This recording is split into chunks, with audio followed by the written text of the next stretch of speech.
Capítulo 17. Um lugar ao qual pertencer.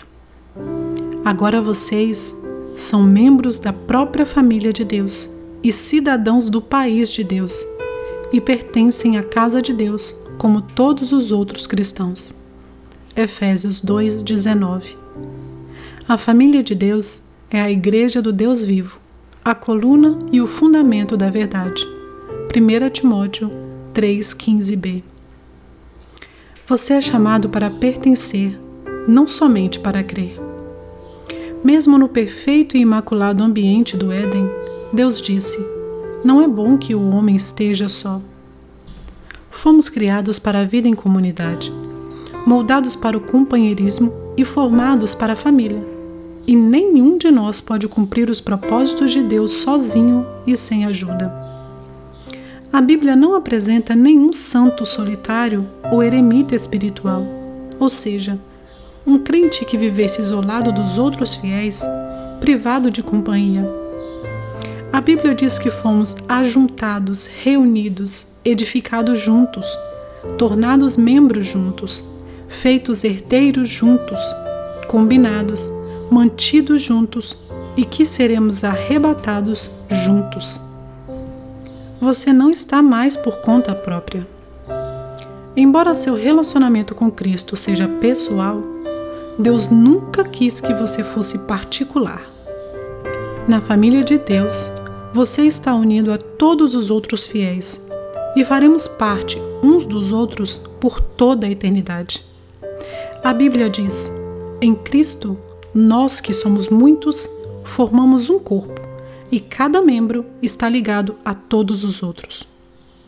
Seguir a Cristo inclui pertencer, não apenas crer. Somos membros de seu corpo, a Igreja. Observe C.S. Lewis, que a palavra membro é de origem cristã, mas foi esvaziada de seu significado original. As lojas oferecem descontos a membros e os anunciantes usam os nomes desses membros para criar listas de mala direta. Nas igrejas, tornar-se membro significa simplesmente adicionar um nome a uma lista, sem nenhum requisito ou expectativa. Pela perspectiva de Paulo, ser membro da igreja significava ser um órgão vital de um corpo vivo, parte indispensável e inseparável do corpo de Cristo. Precisamos restabelecer e praticar o significado bíblico dessa palavra. A igreja é um corpo, não um edifício, um organismo, não uma organização. Para que os órgãos de um corpo cumpram seu propósito, precisam estar conectados ao corpo. O mesmo ocorre com você, como parte do corpo de Cristo. Você foi criado para uma função específica, mas perderá esse segundo propósito para a sua vida se não estiver afeiçoado a uma igreja local. Você descobre seu papel nessa vida pelo relacionamento que mantém com os outros. A Bíblia diz: cada parte tem seu propósito no corpo como um todo, e não o contrário. O corpo do qual falamos é o corpo de Cristo, formado pelos escolhidos. Cada um de nós encontra seu significado e função como membro de seu corpo. Mas, como dedo amputado ou arrancado, não seríamos de grande serventia, não é mesmo? Se um órgão é de alguma forma desligado do corpo, fica paralisado e morre. Ele não pode existir por si mesmo, nem você. Desligado e arrancado do sangue vivificante da igreja local, sua vida espiritual se enfraquecerá e logo deixará de existir. Por isso, o primeiro sintoma de declínio espiritual é normalmente o comparecimento irregular aos cultos e às outras reuniões. Sempre que nos tornamos descuidados com a comunidade de irmãos, todo o resto também começa a desmoronar. Ser membro da família de Deus não é irrelevante nem algo a ser negligenciado. A igreja é o plano de Deus para o mundo. Jesus disse: edificarei a minha igreja, e todas as forças do inferno não prevalecerão contra ela. A igreja é indestrutível e existirá eternamente. Ela sobreviverá ao universo, assim como sua função nele. A pessoa que diz, não preciso de igreja, é soberba e ignorante. A igreja é tão importante que Jesus morreu na cruz por ela. Cristo amou a igreja e deu sua vida por ela. Na Bíblia, a igreja é chamada a noiva de Cristo e o corpo de Cristo. Não consigo imaginar alguém dizendo para Jesus: eu te amo, mas não gosto de tua noiva. Ou eu te aceito, mas rejeito o teu corpo. Mas é isso que fazemos quando desprezamos e depreciamos a igreja, ou reclamamos dela. Em vez disso, Deus nos manda amar a igreja, tanto quanto Jesus a amou. A Bíblia diz: amem a sua família espiritual. Lamentavelmente, muitos cristãos usam a igreja, mas não a amam. A comunidade local. Salvo em poucas e importantes exceções, como quando alude a todos os fiéis ao longo da história, a palavra igreja é utilizada na Bíblia quase sempre para se referir a uma congregação visível e local. O Novo Testamento parte do princípio de que o membro pertence à congregação local. Os únicos cristãos que não pertenciam a grupos locais eram aqueles sob a disciplina da igreja, os quais eram removidos da congregação depois de flagrados em pecado. A Bíblia diz que o cristão sem a igreja local é como o órgão sem o corpo, a ovelha sem o rebanho ou a criança sem a família. É uma situação anormal, como dá a entender a Bíblia quando diz: e pertencem à casa de Deus como todos os outros cristãos. Os valores de hoje, que advogam a independência e o individualismo, criaram muitos órfãos espirituais, os crentes peregrinos, ou os sem igreja, que ficam circulando de uma igreja para outra, sem filiação, responsabilidade ou compromisso. Muitos creem que é possível ser um bom cristão sem se unir ou mesmo frequentar uma igreja local, mas Deus discordaria veementemente. A Bíblia oferece muitas razões irrefutáveis para sermos ativos e comprometidos numa comunidade local. Por que você precisa da família eclesiástica? A família eclesiástica identifica-o como cristão verdadeiro. Não posso afirmar que eu sou um seguidor de Cristo se não sou comprometido com um grupo específico de discípulos. Jesus disse: o amor de vocês uns pelos outros provará ao mundo que vocês são meus discípulos. Quando nos reunimos em amor, como uma família na igreja, com diferentes formações, raça e posição social, levamos ao mundo um poderoso testemunho. Você não é o corpo de Cristo isoladamente. Precisa de outros para expressar essa condição. Juntos e não separados, somos o corpo do Senhor. A família eclesiástica retira-o do isolamento egoísta. A igreja local é a sala de aula onde você aprenderá a se relacionar com a família de Deus. É o laboratório para a prática do altruísmo e do amor compassivo. Como membro ativo, você aprende a se interessar pelos outros e a compartilhar suas experiências. Se uma parte do corpo sofre, as demais partes sofrem com ela. Ou, se uma parte é honrada, as demais compartilham de sua honra. Somente pelo contato regular com fiéis comuns e imperfeitos, podemos aprender o verdadeiro companheirismo e experimentar a verdade do Novo Testamento. Sermos unidos e dependentes uns dos outros. O companheirismo bíblico compreende sermos tão comprometidos uns com os outros quanto somos com Jesus Cristo. Deus espera que entreguemos nossa vida uns pelos outros. Muitos cristãos que conhecem João 3,16 desconhecem 1 João 3,16. Jesus Cristo deu a sua vida por nós e devemos dar a nossa vida por nossos irmãos. Esse é o tipo de amor sacrificial que Deus espera que você demonstre pelos outros irmãos. Uma disposição para amá-lo da mesma forma que Jesus o amou. A família eclesiástica ajuda a desenvolver músculos espirituais. Você jamais chegará à maturidade apenas comparecendo aos cultos de adoração como espectador passivo.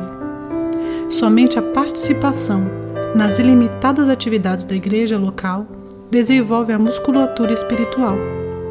A Bíblia diz: à medida que cada parte realiza o seu trabalho em especial, ela coopera para o crescimento das outras partes, para que todo o corpo esteja saudável, crescendo e cheio de amor. As expressões uns aos outros ou uns dos outros são usadas mais de 50 vezes no Novo Testamento. Recebemos ordem para amar uns aos outros, orar uns pelos outros, incentivar uns aos outros, admoestar uns aos outros, saudar uns aos outros, servir uns aos outros, ensinar uns aos outros, aceitar uns aos outros, honrar uns aos outros, carregar os fardos uns dos outros, perdoar uns aos outros, submeter-nos uns aos outros e sermos dedicados uns aos outros, além de muitas outras obrigações mútuas. Isso é ser membro do ponto de vista bíblico. Essas são as responsabilidades familiares que Deus espera que você cumpra na comunidade local. Com quem você vem agindo dessa forma? Pode parecer mais fácil ser santo quando não há mais ninguém por perto para frustrar suas preferências, mas essa é uma santidade falsa, que não foi posta à prova. O isolamento é deliberadamente enganoso. É fácil nos enganarmos, pensando sermos maduros, quando não há ninguém para nos contestar. A verdadeira maturidade manifesta-se nos relacionamentos. Precisamos mais que da Bíblia para crescer. Precisamos de outros irmãos. Crescemos mais fortes e mais rapidamente aprendendo uns com os outros e sendo responsáveis uns pelos outros. Quando os outros compartilham o que Deus está lhes ensinando, também aprendemos a crescer. O corpo de Cristo precisa de você. Deus tem uma função específica para você na família cristã. Isso se chama ministério, e o Senhor lhe concedeu talentos para essa missão. Um dom espiritual é dado a cada um de nós, visando ajudar toda a igreja. A comunidade local é o lugar planejado por Deus para que você descubra, desenvolva e utilize seus talentos. Você até pode ter um ministério mais abrangente, porém como algo adicionado a seu serviço no corpo local. Jesus não prometeu edificar seu ministério, prometeu edificar a igreja dele. Você participará na missão de Cristo no mundo.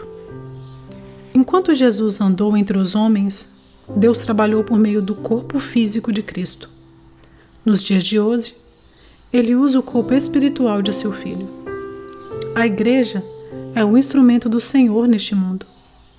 Não devemos apenas ser exemplo do amor de Deus, amando-nos uns aos outros. Devemos também transmiti-lo em conjunto ao resto do mundo. Esse é um privilégio maravilhoso concedido a todos nós.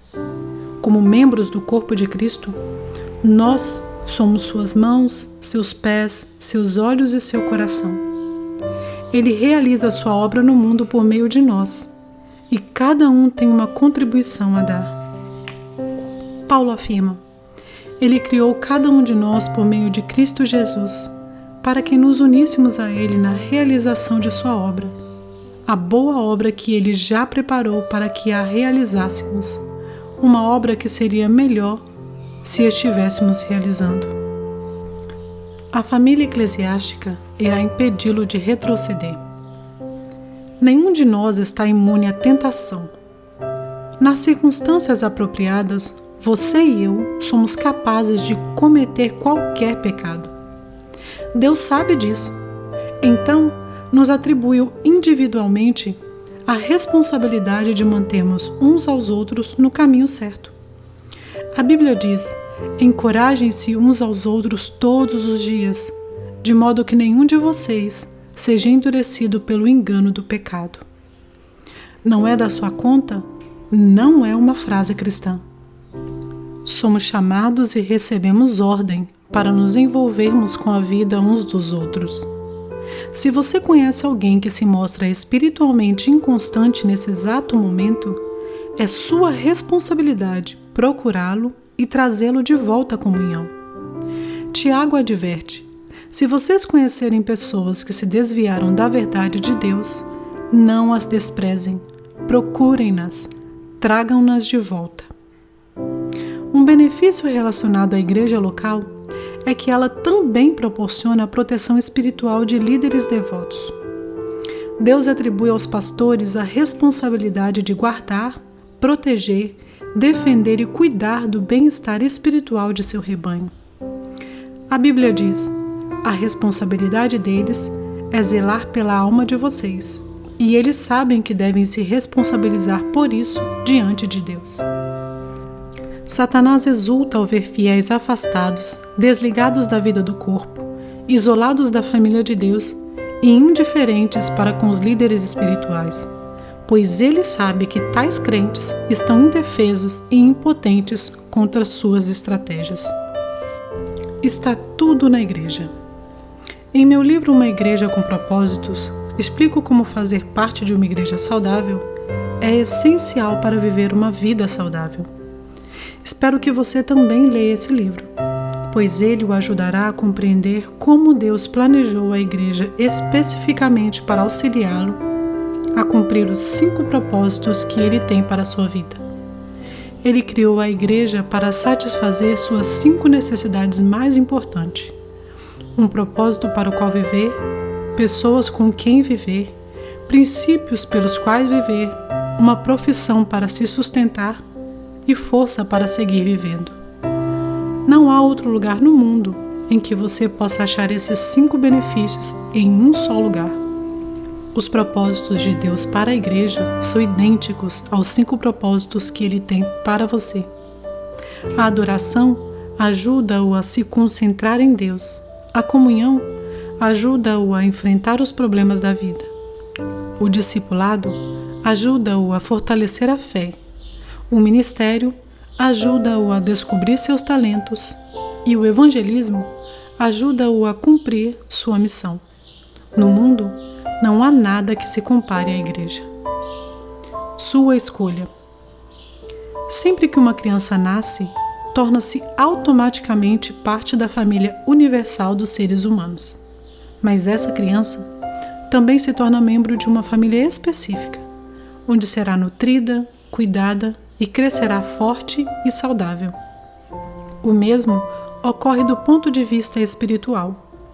Quando você nasce de novo, torna-se automaticamente parte da família universal de Deus, mas também precisa se tornar membro de uma versão local da família de Deus.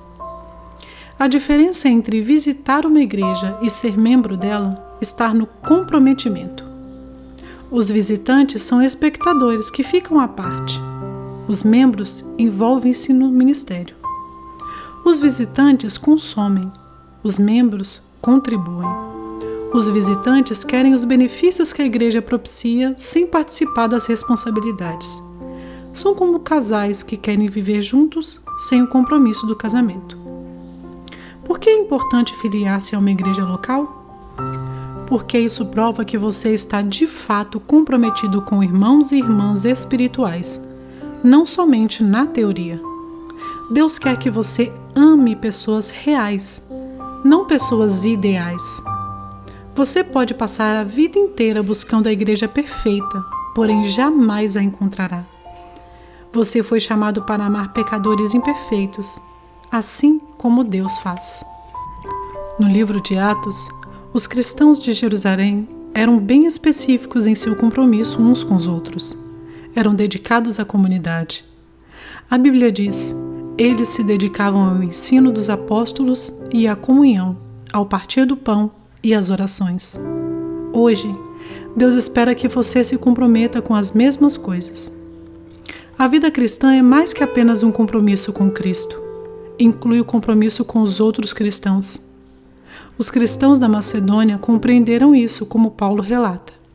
Primeiro, eles deram a si mesmos ao Senhor e depois, pela vontade de Deus, eles se deram a nós também. Tornar-se membro de uma igreja local é o passo que vem naturalmente a seguir, uma vez que você tenha se tornado filho de Deus. Você se torna cristão ao se comprometer com Cristo, mas se torna membro de uma igreja ao se comprometer com um grupo específico de fiéis. A primeira decisão traz a salvação e a segunda, a comunhão. 17º dia. Pensando sobre meu propósito de vida. Um tema para reflexão. Sou chamado para pertencer, não apenas para crer. Um versículo para memorizar. Em Cristo, nós, que somos muitos, formamos um corpo, e cada membro está ligado a todos os outros. Romanos 12:5. Uma pergunta para meditar. Meu nível de envolvimento em minha igreja local demonstra que amo e estou comprometido com a família de Deus?